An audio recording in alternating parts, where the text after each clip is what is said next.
O ideal seria um mundo de inclusão e acessibilidade, mas sabemos que essa não é a realidade. Pedagogia em Ação de hoje chega para você entender melhor a vida de pessoas nessas condições, a trajetória para chegar ao ensino superior e como é a vida de quem passou por tudo isso e hoje trabalha para alcançar o seu lugar, levando diversidade às instituições de ensino.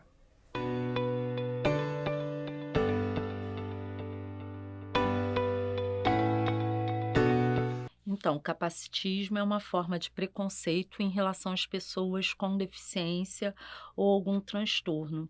É toda forma que a gente tem de diminuir e de visualizar aquela pessoa como uma pessoa incapaz, reforçando esse comportamento negativo em relação a essas pessoas. Quando eu entro numa universidade, eu entro para se sentir mais o quê? Mais ser mais um, mas não é só mais um colega, tipo, completar como número. Mas porque uma pessoa ali como um ser humano como qualquer outro. Não é por questão da minha característica ou por questão de seu capacitismo, que a gente muitas vezes nos coloca como super-heróis ou fracassados, mas na verdade não. Somos seres humanos, somos gente que nos trata como gente. Então, na inclusão, a gente espera que essa responsabilidade vem da universidade e de todos. Então, quando você faz uma inclusão dentro de uma universidade, que não é só professores que têm que fazer esse trabalho, vem de uma questão coletiva.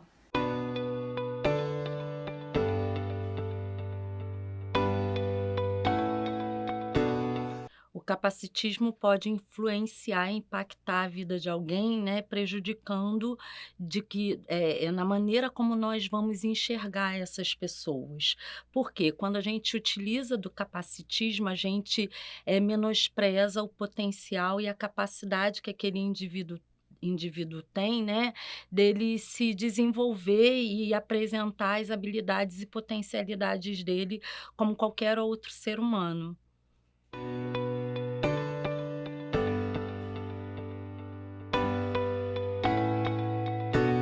Eu tenho uma deficiência motora e intelectual leve, que eu tenho laudo de paralisia cerebral. Então, até os 17 anos, eu estava no ensino fundamental. Acabou que eu tive uma escola que tinha inclusão, que era uma escola de ensino à distância, para terminar o ensino fundamental. E é difícil, porque também, por exemplo, a educação inclusiva não é muito boa no Brasil.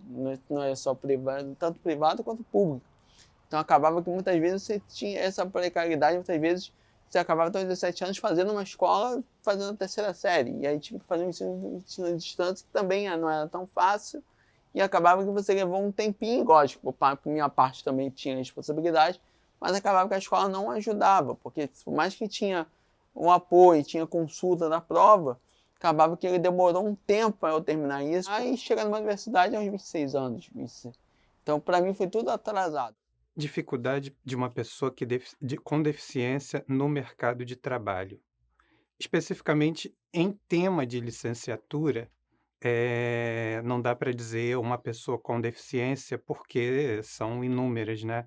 Eu diria para você que uma pessoa com deficiência visual, por exemplo, ela enfrenta a dificuldade já na faculdade, com a própria construção do material didático, que praticamente inexiste, e enfrenta a dificuldade de lidar com espaços de ensino preparados, pensados, construídos para quem não tem deficiência.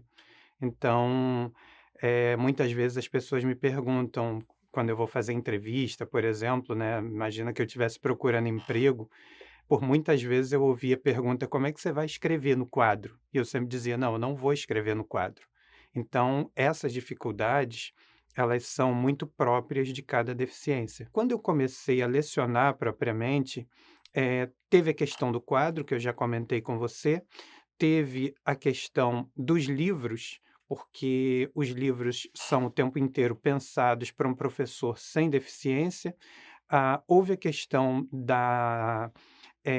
do estranhamento que existe por parte dos colegas, muitas vezes por parte, do próprio estudante e, sobretudo, de quem pode te dar a oportunidade de lecionar, efetivamente, o empregador do ensino superior, no meu caso.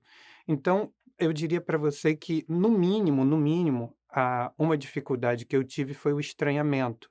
Até hoje, quando eu chego em sala de aula, é muito engraçado, porque geralmente as turmas que nunca tiveram aula comigo, elas comentam muito: "E o professor é cego, e o professor é cego", e isso vira quase que um telefone sem fio na sala. Mas não dá para listar só essas, são muitas que a gente muitas vezes só se dá conta delas quando está vivendo.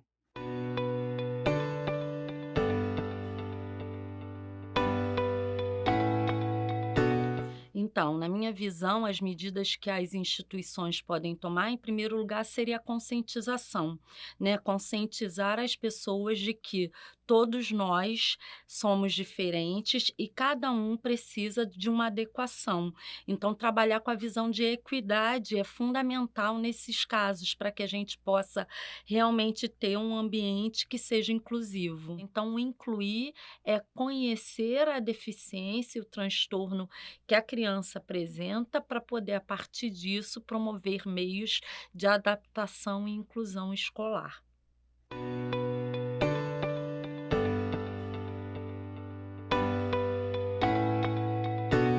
A falta de estrutura vai influenciar de forma significativa no desenvolvimento do indivíduo, porque se a escola não for inclusiva, se ela não perceber a potencialidade daquele indivíduo dentro do ambiente escolar, ela tende a também passar uma imagem capacitista para a sociedade.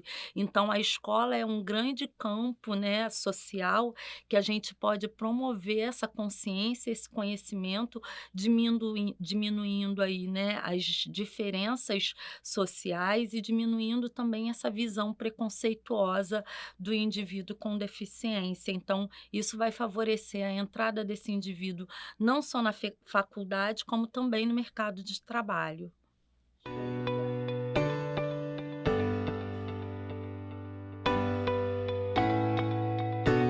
É importante que a gente tenha um ambiente social, né, que seja adaptado, e também a tecnologia, ela também vai favorecer o desenvolvimento, né, da pessoa com PCD. Por quê? Porque quando é adaptado, essa pessoa pode desenvolver ali aquelas habilidades que ela possui. Então, tanto o ambiente tecnológico quanto o ambiente social precisa ser adaptado às pessoas com necessidades educativas especiais.